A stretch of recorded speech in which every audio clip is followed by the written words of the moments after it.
is involved in decision making, he's not doing a good job. So definitely the ISL, FSDL needs to take responsibility for that.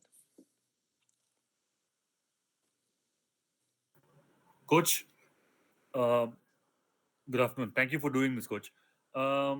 If you could go back, what you know right now, if you could go back and start again, what would you personally do differently? I mean, let's forget the AIFF. Let's forget what maybe outside your control, but within your control, what would you have done differently? I would leave after that July South final. Definitely, I wouldn't stay. I shouldn't have trust these people. It was just empty words, nothing else.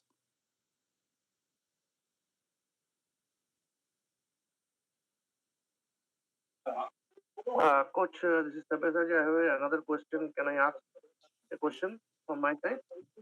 Yes. Yeah. Coach, I have a question that you are the Indian team coach for the last 5 years. A lot of obviously happened during your coaching period. So, in this press conference, you raised a lot of questions about the AIFA, about the management of AIFA, about the unprofessionalism of AIFA people. So, why can you raise this kind of question during your coaching tenure?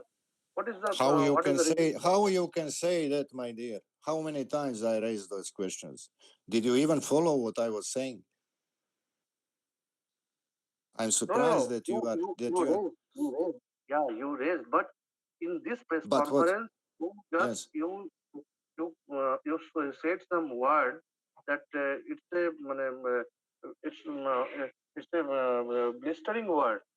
This kind of allegations you didn't say earlier.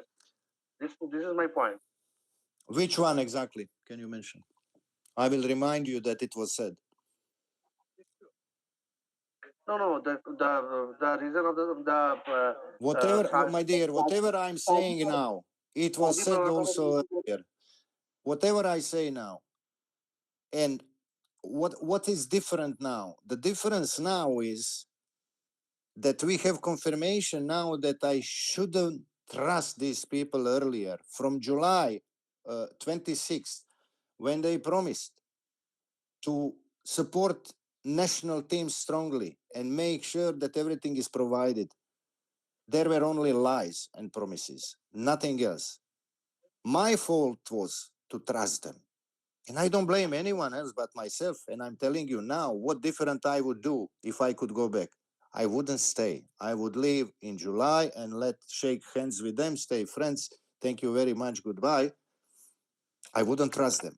I was not supposed to trust these people. They don't have time to run football and they don't know how to run it. I'm sorry to say that.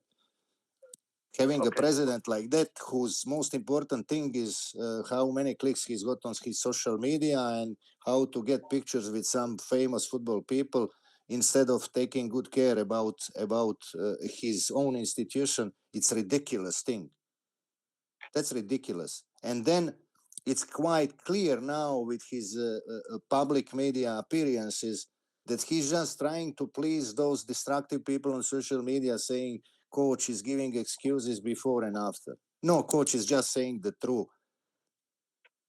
Not like you, dear Kalyan. Coach is just saying the truth since the very first day he entered Indian football. You are the one who is lying everyone there. And just thinking about how to be populist, nothing else. And that's sad for Indian football. Sooner he leaves this position and disappears, Indian football stands a chance. It's very simple. Hello, coach. Hi, Igor. Can I jump in? Siddhant here. Hi. Hi, Siddhant. Just Yeah. connected to what you were just saying, Igor, your opinion on Kalyan as president of AIFF is very clear. In that context, how do you see the position in general? Because he's someone who has come with political backing, and on the other side, you have a corporation in terms of FSDL. So, who do you think is taking the real decisions at Football House? That's the first part from the management side, and the second part is from the player side, coach.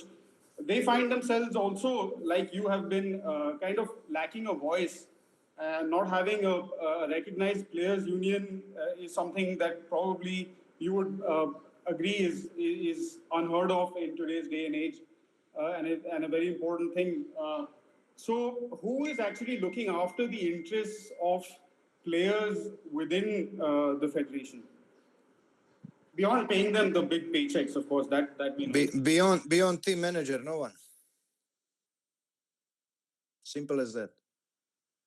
Beyond team manager, no one is taking care about the players. There is only few people in the AIFF offices which are there working hard and trying to make sure that things at least work in some decent way. But without having strong leadership, nothing good can happen, my dear. Because in AIFF, for each thing to happen, you need 7 instance approval. You know, that's not how football is run or should be run.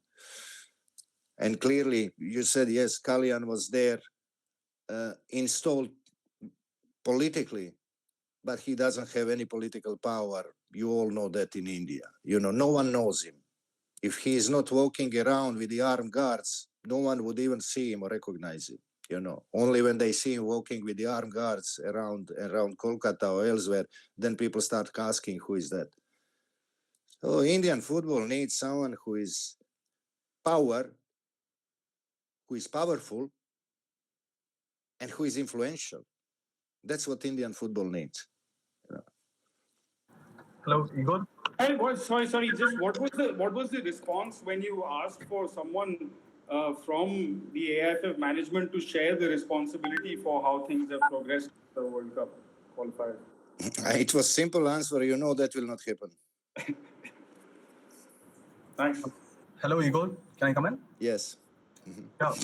Can you also tell us, like, what was your working relationship when Kalyan Chaubey took over the presidency in September 2022? What was the conversations like before things started to change? And also, you had a lot to say about the AIFF in the last 1 hour, but there was also criticism over you not attending the ISL matches regularly in India. Even the Northeast United coach had pointed it out.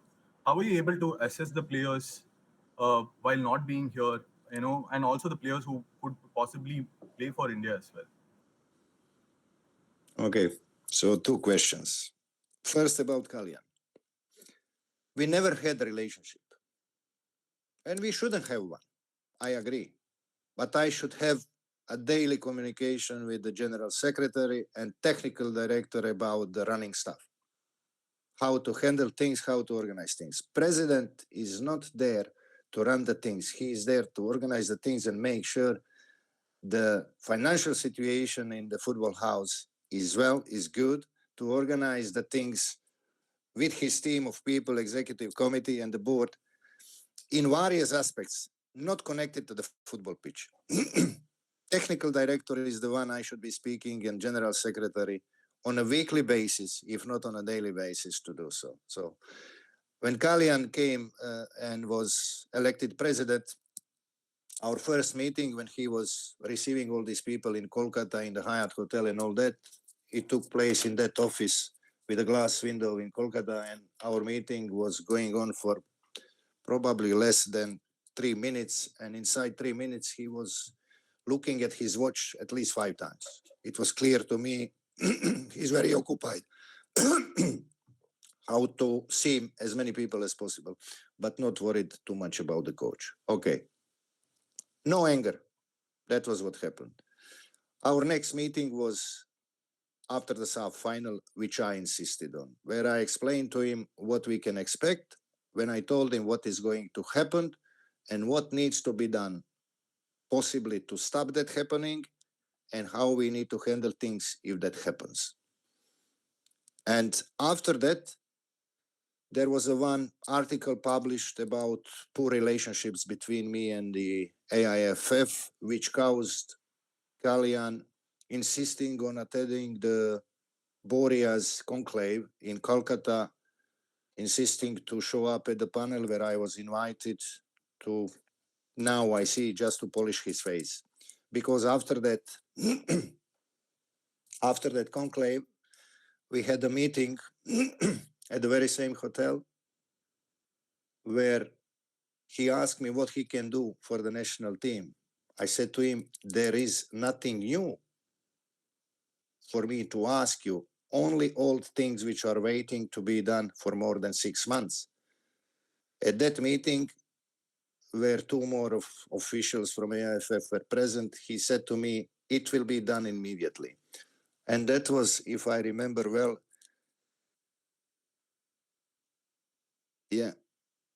not long ago when Borja had that conclave, when he said it will be done immediately, and when he immediately publicly stated that the team will get the charter flight to fly to Afghanistan. But nothing happened. Of course, nothing happened. Empty words again. And whatever I was looking was only what we agreed in that beginning of October last year. Nothing more. Just for my staff to be protected, to sign the contracts. And you know where they signed the contracts. We were working without match analysts for most of the time this year, without sport psychologists at all. And finally, match analysts joined us at the half of the camp now prior to the games against Kuwait and Qatar. And the sports psychologist finally came to agreement with them, which was reduced by 70% from what was agreed last year in October, to join us on the 2nd June for the camp for last 7-8 days. So that's the story. Hi, Coach. I want to ask you one The more second question. Yes, my dear.